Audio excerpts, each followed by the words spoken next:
So, Nepal 2001 to say 2020, just for a reference, otherwise not much difference whether it is you take 2018 or 19 does not make much difference. So, the next part is this, okay, how things started changing or even 20 also we do not have to put maybe till present we can say 2001 to present. Whether it is 21, it does not make much difference because that is how things have evolved. So, this now let me talk about what happened. So, Gyanendra captured power, he captured the kingdom rather or rather the captured power word may be the wrong exact word because he did not have much power because it is a constitutional monarchy, but he became the Gyanendra became the king. And the people of Nepal definitely did not believe what he has said about what happened in the palace. There is always a mystery, there is still a mystery, nobody knows, and this is he lost a lot of popular support. The kingdom lost much of the popular support because of this palace shootout in 2001. And meantime, the Maoist problems started accentuating, it is increasing. And in 2002, after he coming to power, he dismissed the elected prime minister. Okay, in 2002, the moment he captured power, he started showing great interest in the running of the country. He dismissed the elected prime minister.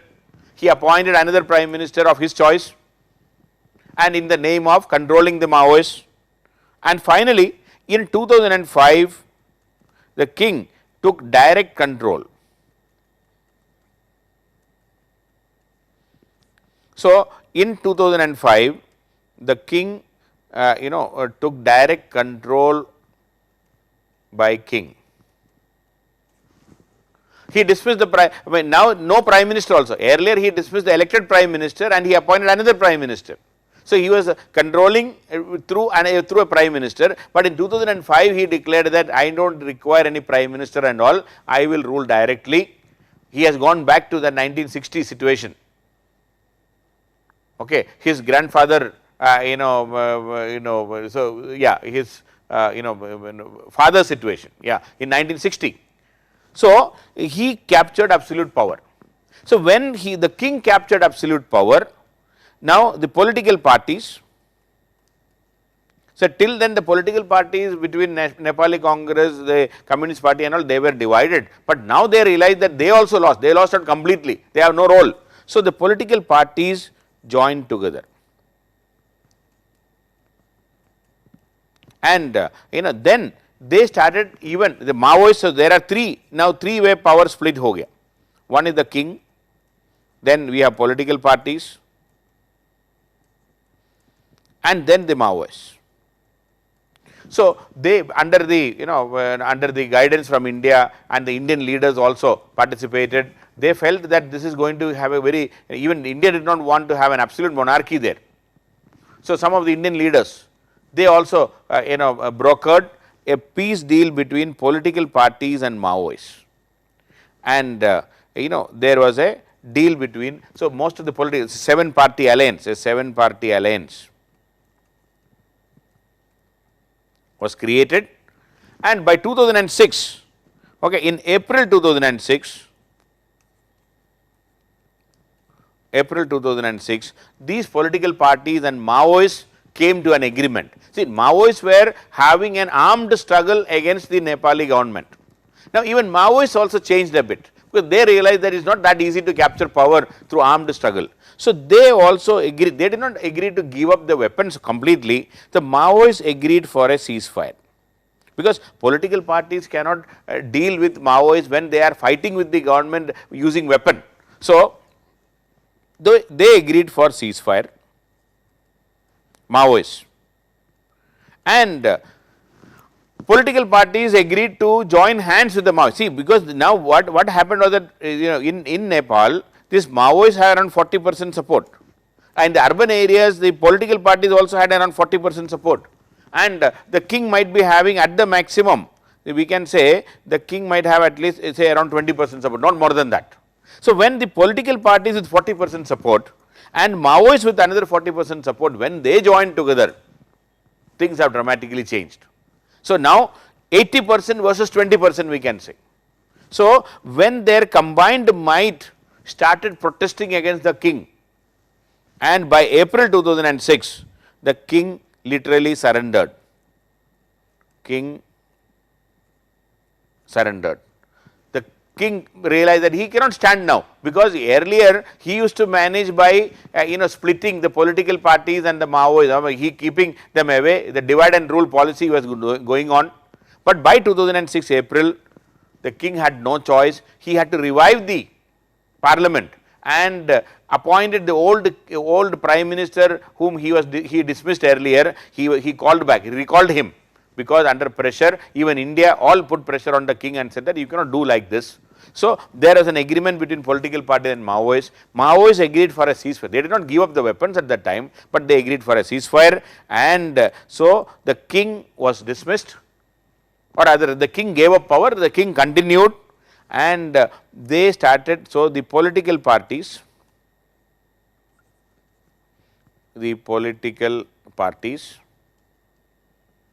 and Maoists started negotiations.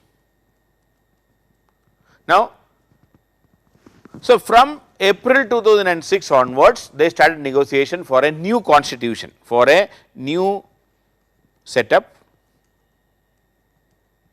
new constitution. So, that is from April 2006 onwards. And finally, so in fact, it was a very, very difficult negotiation between the Maoists and the political parties. Now, king is sidelined, and Maoists put conditions, because Maoists were very powerful at that time, because they were killing people at will, and they were having at least 40% of the Nepal under their control and the Nepali army. So, these political parties also agreed to many of the points made by Maoists. Maoists put the first condition they agreed was that they can continue with these talks provided you abolish monarchy. First demand was that even before a constitution is ready, even before a new setup is ready, Maoists insisted on certain things: abolish monarchy, the king should be abolished.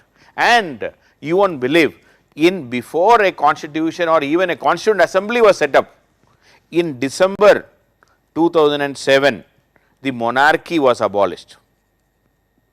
And the second condition they put forward was that the Nepal should be a secular state.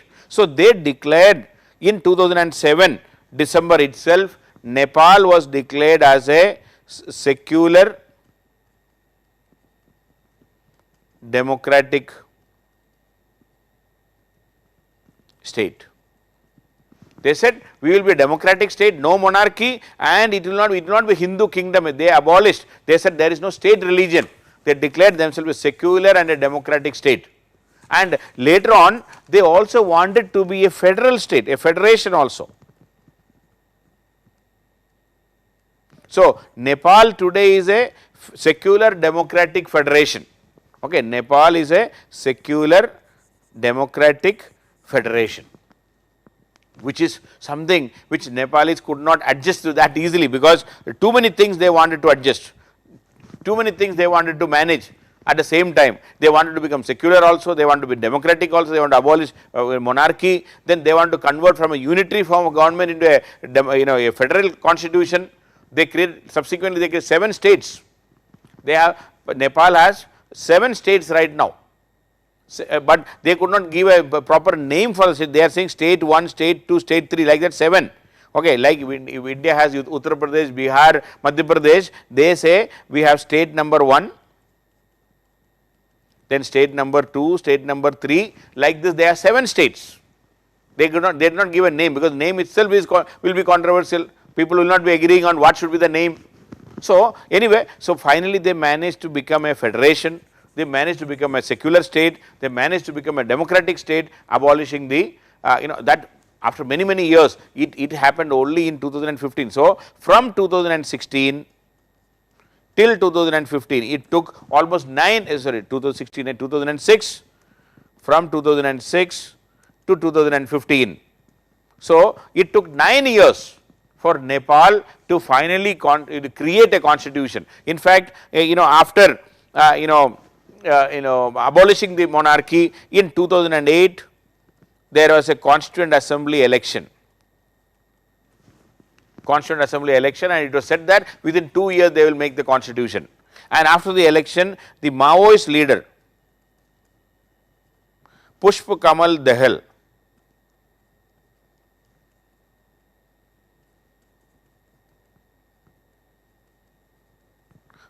Pushpa Kamal Dahal became the prime minister after the Constituent Assembly elections were held, and he was otherwise known as Prachand. His nickname was Prachand, the furious, the ferocious man.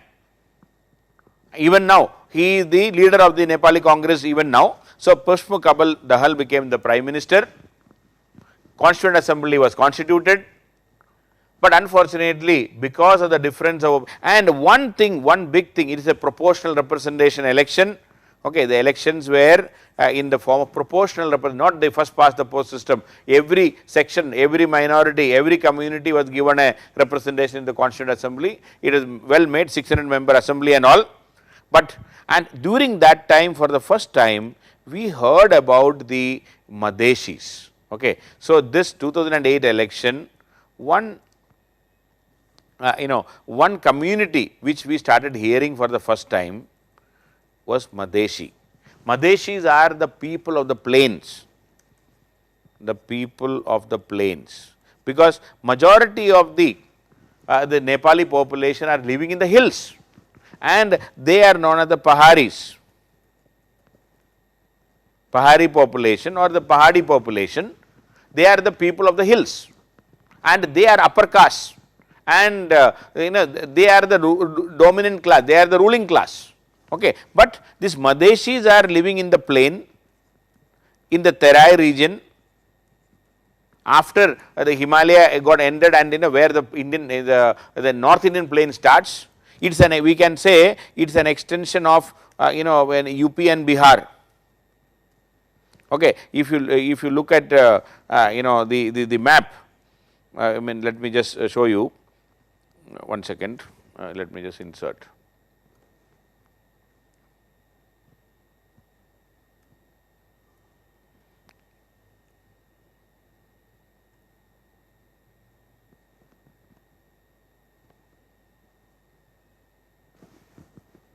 Sorry.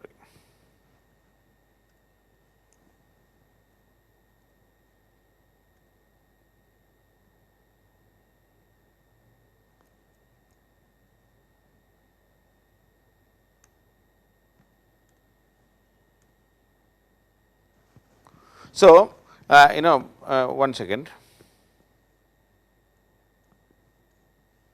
Yeah.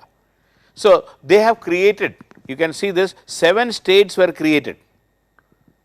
7 states, and the plain, the hills, if you look at the map, you can understand, maybe around this region onwards, the plains begin. South is plain,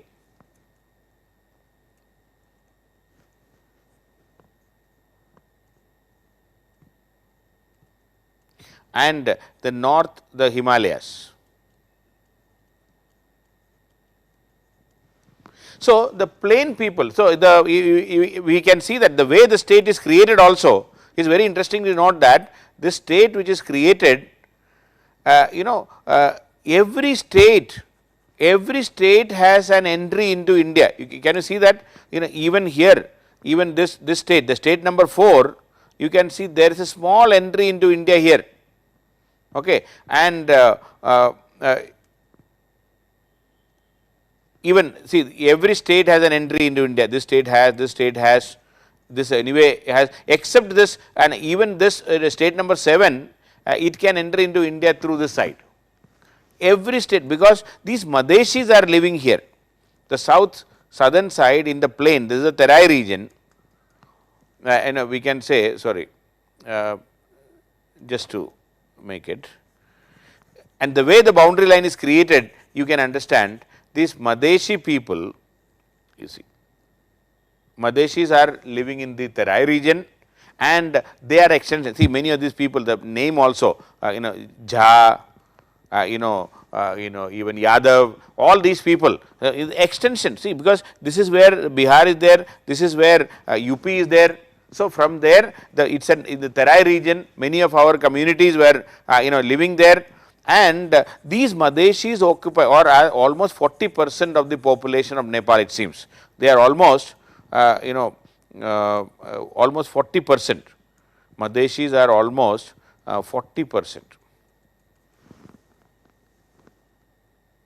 And they were never heard about them, we never heard anything about them before, but when this Constituent Assembly election took place, they got substantial number of seats. Out of the 600 seats in the Constituent Assembly, they managed to get almost 80 seats and they became a major force, they got lot of bargaining power, and that is how after the the first election, when the Constituent Assembly election was held, a Prime Minister, a President was created, or the President's post was there, then a Vice President's post is there, and in fact the first President was a Yadav, and first Vice President was a Jha, Paramanand Jha. So, what happened, and then the Prime Minister, of course, the Pahari. So, these Madeshis, they got their voice heard for the first time in Nepal because of this Constituent Assembly election of 2008. Anyway, but this Constituent Assembly, they could not make a constitution, they were struggling and there are a lot of internal problem, and this what do you call, Pushpa Kamal Dahal, the President, could not continue for long, he had to resign. So, many Prime Ministers came, then one Prime Minister, again another Maoist Prime Minister, is Baburam Bhattarai.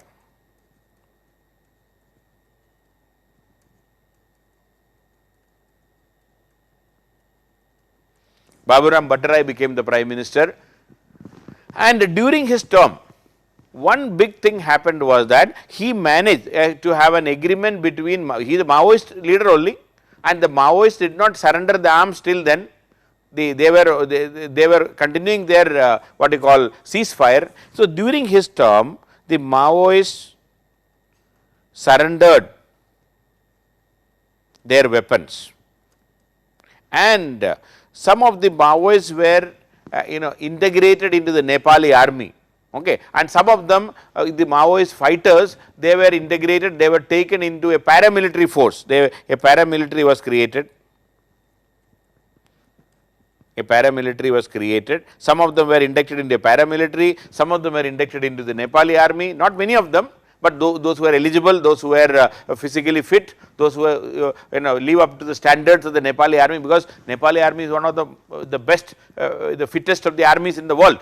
So, they were recruited, or rather they were included into the Nepali army, and a paramilitary was created. And Bhattarai's time, during Baburam Bhattarai's time around 2010-11, the Maoist party, the Communist Party of Nepal, Maoists, became a truly, we can say a political party, became a true political party with no weapons and all. Weapons they have completely surrendered, and they became they part of the mainstream. We can say Maoists became part of the mainstream.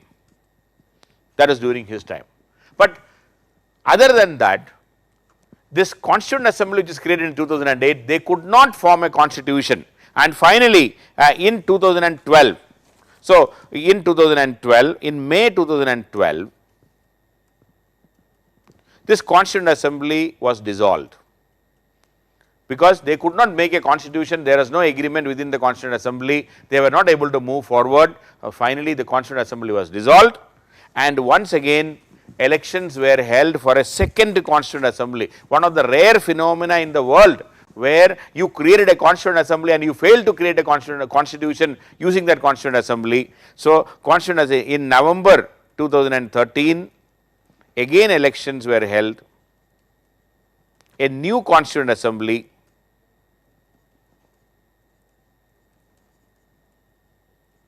a new Constituent Assembly was created.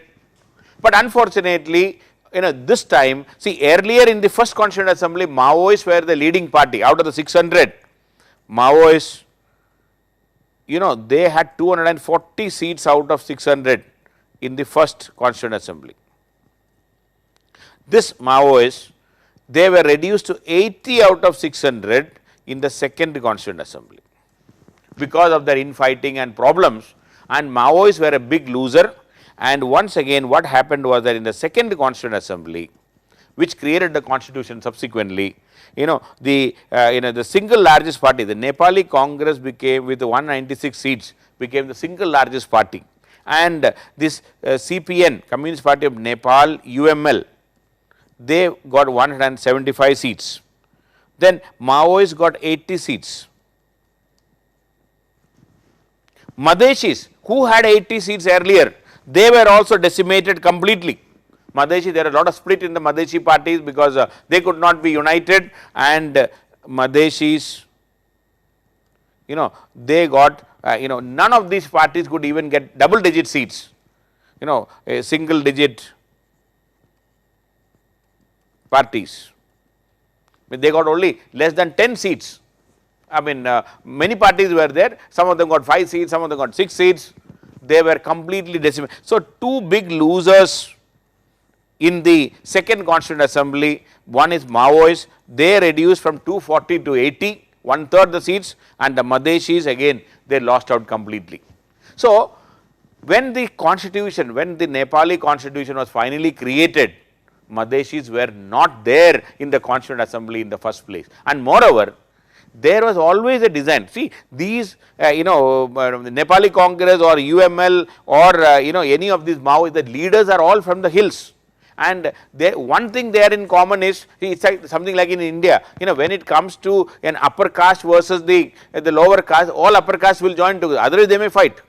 So, same thing has happened. These the hill people are mostly upper caste, they join together and without much discussion. So, this Constituent Assembly election took place, the second Constituent Assembly election in November 2013, and in this election, this Nepali Congress and CPN UML, they decided to come together, they formed the government and they pushed through a constitution in 2015 without much discussion in the Constituent Assembly. The funniest thing was that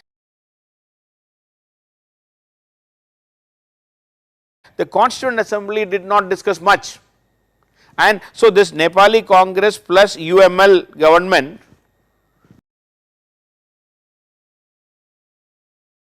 they had absolute majority, they had two-third majority rather when they combined together, and they pushed through a constitution and they managed to pass the constitution without much discussion, but the problem was that Madheshis were left out.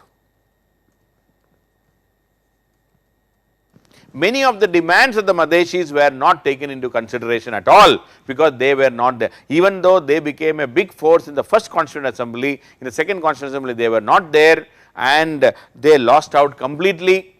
And when the constitution, and what happened was that when the in 2014 elections took place and the new Constituent Assembly came into being, meantime in India also, so India is a major player. In India,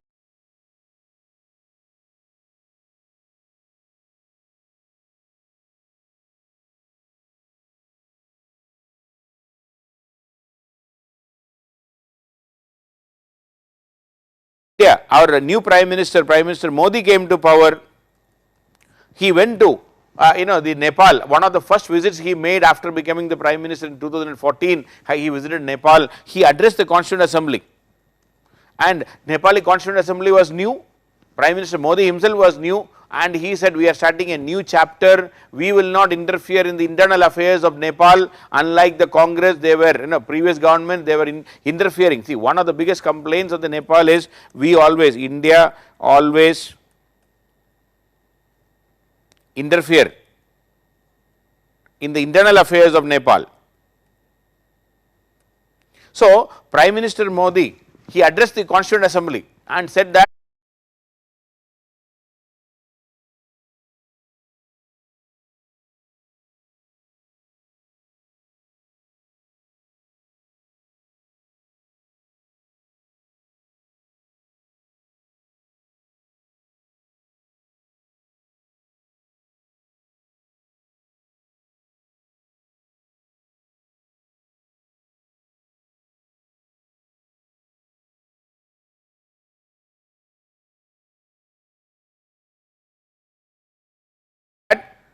and when we captured, when the NDA government came to power in India, we are going to Nepal as a fellow brethren Hindu,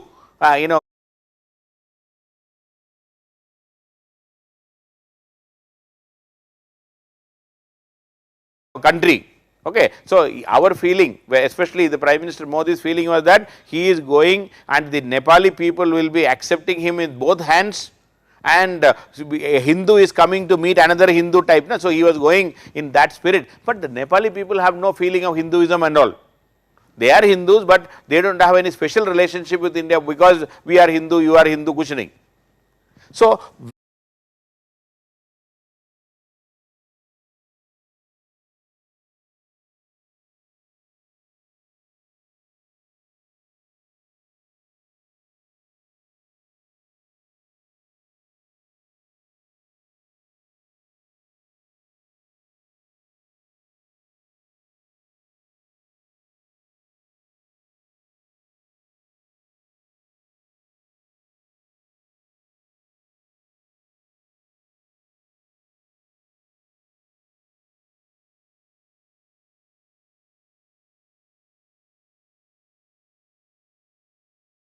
when the Prime Minister Modi addressed the Parliament, the Constituent Assembly, he said, Nepal, you are free to make a constitution of your choice. India will not interfere.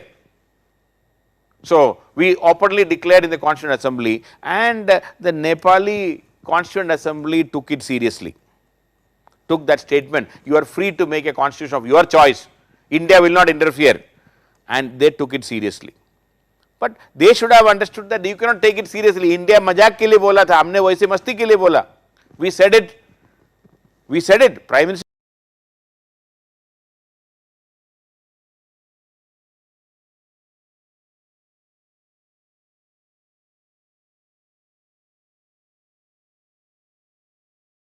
Modi said it, but we did not mean it. We wanted to ensure that our interests are taken care properly, because we always consider Nepal as a subsidiary of India.